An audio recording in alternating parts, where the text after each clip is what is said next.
Le 11 décembre 2009, se sont réunis à Québec pour la toute première fois diverses personnes provenant d'organismes, de mouvements et de communautés qui sont concernées par le défi de la nouvelle évangélisation. Bienvenue à cette rencontre qui a été convoquée par Monseigneur Lacroix.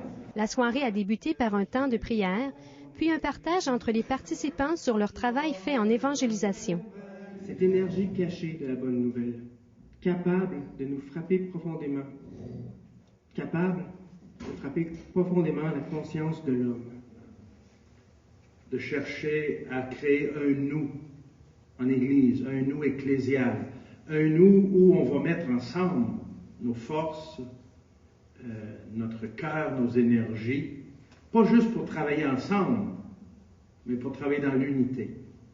Même si on est très différents les uns des autres, et je suis certain que ce soir, à nous écouter, on va voir beaucoup de diversité, beaucoup de différents groupes de personnes, d'approches, et c'est ça qui est extraordinaire.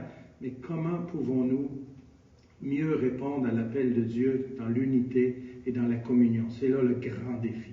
De plus en plus à Alpha, on s'adresse à des gens qui vraiment n'ont pas d'église. C'est un phénomène, et je pense que le phénomène va s'accélérer de plus en plus. Alors, nous sommes un mouvement d'évangélisation. Brebis de Jésus, le nom déjà met en premier une relation personnelle. L'enfant qui est brebis d'un maître, de Jésus, d'un berger, qui est Jésus. Et nous allons de l'avant avec une pédagogie de l'Alliance qui est propre à chaque étape de croissance dans le mouvement. Le mouvement CCO Mission Campus, c'est ma 4e année en tant que missionnaire. On est 70 à travers le Canada qui donnent leur temps pour l'évangélisation dans les milieux universitaires. Les cellules paroissiales d'évangélisation, c'est bien sûr une pédagogie, c'est bien sûr une méthode, mais surtout une vision biblique, qui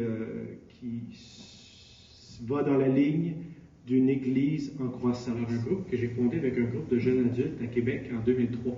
On est une cinquantaine, on se réunit un dimanche sur 2 au Centre Victor de Lièvre, on célèbre ensemble l'Eucharistie, et on a aussi des cellules d'évangélisation. Donc on a 3 cellules qui se réunissent dans les maisons. Nous vivons à une époque charnière entre un temps de chrétienté désormais révolu, et le temps d'une nouvelle présence de l'Église au monde, dont les contours ne sont pas encore définis et prévisibles. Ça peut être des jeunes qui travaillent, des étudiants, des sans-emploi, mais notre spécificité, c'est que nos missionnaires vont dans les bars, les restaurants, les bistrots, les billards, situés à peu près alentour de la cité universitaire. On se considère plus comme des chercheurs de trésors et non pas vraiment des évangélisateurs. C'est-à-dire qu'ils vont rencontrer ces jeunes-là et avec eux, ils essaient de découvrir la présence du Christ qui est déjà là. Vous savez, ce Dieu qui nous précède, qui est déjà. On ne considère pas qu'on va leur donner Jésus-Christ, on considère qu'on va leur faire découvrir le Jésus-Christ qui est avec eux. Oui, le renouveau charismatique, a commencé dans la fin des années 60, et ici au Québec vers 72, 73, et c'est un courant spirituel, c'est une effusion d'Esprit Saint. Si je ne suis pas capable de me rencontrer, je ne suis pas capable de rencontrer les autres. Si je ne suis pas capable de rencontrer les autres, je suis incapable de découvrir Dieu. Monseigneur Lacroix a témoigné son enthousiasme face à tant de diversité.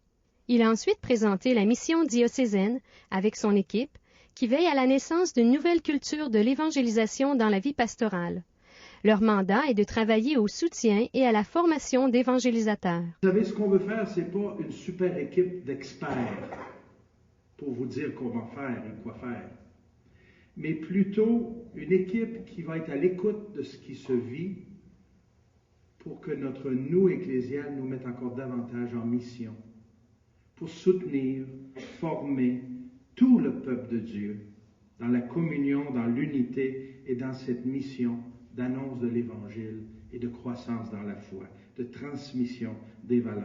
J'ai senti que du côté de la nouvelle mission qui va se mettre en place pour le diocèse, c'est merveilleusement opportun et je souhaite que le Seigneur accompagne cette nouvelle initiative-là puis qu'il la fasse, la rende féconde pour bien le futur. La nouvelle évangélisation, ça fait longtemps qu'on en parle. Et parfois, à l'intérieur de nos réseaux d'église, je crains que ça pourrait rester un beau mot. Mais comment être dans le monde, ne pas avoir peur d'être dans le monde et de sortir d'un entre-nous ecclésial, mais être avec les gens et reconnaître un peu qu'est-ce qui se passe.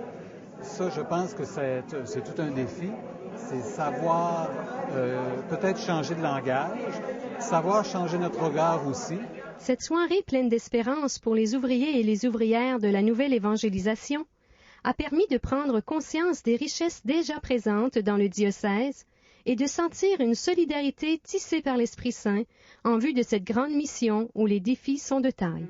C'est ça, l'évangélisation, c'est tout ce que vous faites en première annonce de l'Évangile, en catéchèse, en pastoral, en éducation de la foi.